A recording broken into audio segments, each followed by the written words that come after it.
Dinda, Naswa, Ivan nggak masuk ya? Nggak masuk, Bu.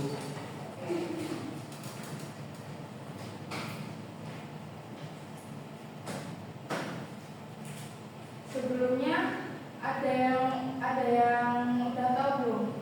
Fenomena kecerdasan buatan itu apa? Belum. Kalian tahu AI nggak? Tahu. Mesti sering ngerjain tugas pakai ChatGPT ini. Iya. Ya kan? Mesti sering ngerjain tugas pakai ChatGPT.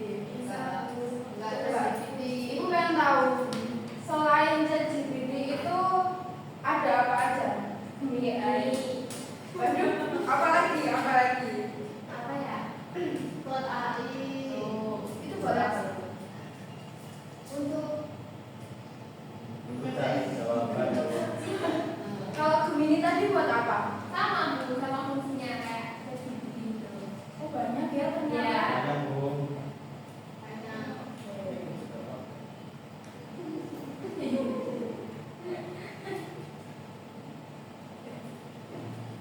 Sensi langsung. Oke, tujuan pembelajaran kita pada pagi hari ini atau hari ini yaitu memahami konsep dasar kecerdasan buatan atau AI, kemudian mengetahui sejarah perkembangan AI, kemudian mengenal aplikasi AI dalam berbagai bidang dan mengidentifikasi dampak positif dan negatif AI. Nah, ini ada kecerdasan buatan. Definisinya, kecerdasan buatan adalah simulasi proses kecerdasan manusia oleh mesin, khususnya sistem komputer. Kemudian ada komponen utama AI, ada pembelajaran mesin, ada pemrosesan bahasa alami dan visi komputer.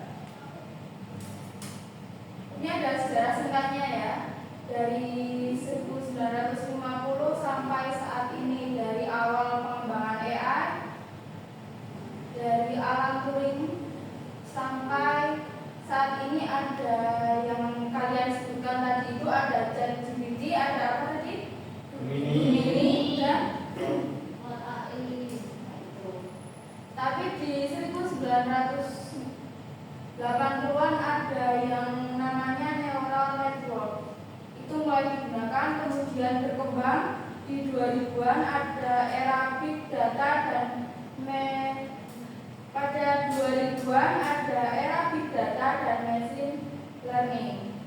Sampai saat ini di era ChatGPT ya namanya ya kalau sekarang. Ini ada teknologi pendukung AI. Kita skip aja. Nah, kemudian aplikasi AI dalam kehidupan sehari-hari. Mungkin kalau AI itu bisa membantu ya buat kita, tapi kita juga nggak boleh ketergantungan dengan AI. Itu ada di bidang kesehatan.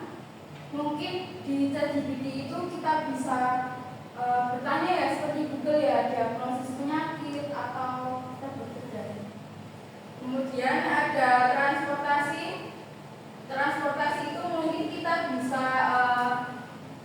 tanya seperti di apa sih itu namanya Google Maps ya. Ya. Terus kalau pendidikan mungkin itu lebih umum karena kita sering menggunakan kalau di pendidikan seperti kita memakai Google. Kita tanya jawaban. Ayo, siapa yang sering pakai ChatGPT untuk bertanya jawaban yang dikasih gurunya? Bisa. Next, ada kelebihan dan kekurangan AI. Di sini ada kelebihan yaitu meningkatkan efisiensi dan produktivitas, menyediakan analisis data yang akurat. Tapi akurat yang di sini itu kita juga nggak boleh terlalu percaya. Karena kadang kalau di AI itu sumber datanya itu pakai sumber data yang lama. Kemudian membantu manusia dalam ada 3 kekurangan. Ada yang bisa menambahkan kekurangan dari AI. Maka tangan yang bisa menambahkan. Terus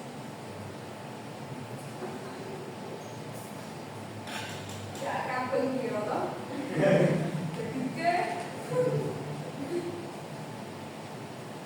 Mungkin kalau dari kekurangan itu kita bisa ketergantungan ya. Ya. Ini ada tantangan dan masa depan AI. Kalau dari tantangan dan masa depan AI ini kemungkinan besar ya.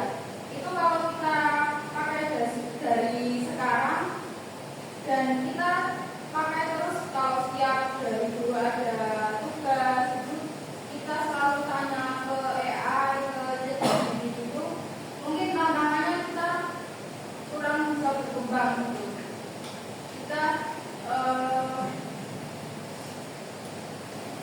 itu ada tugas buat kalian.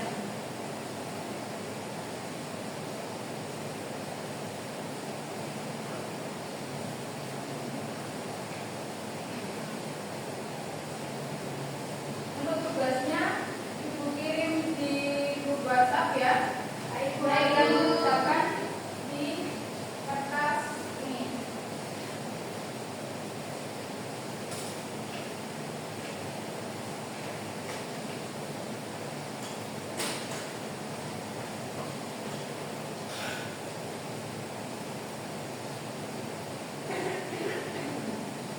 Mau berkelompok atau individu ini? Kelompok.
Dikumpulin di mana, Bu?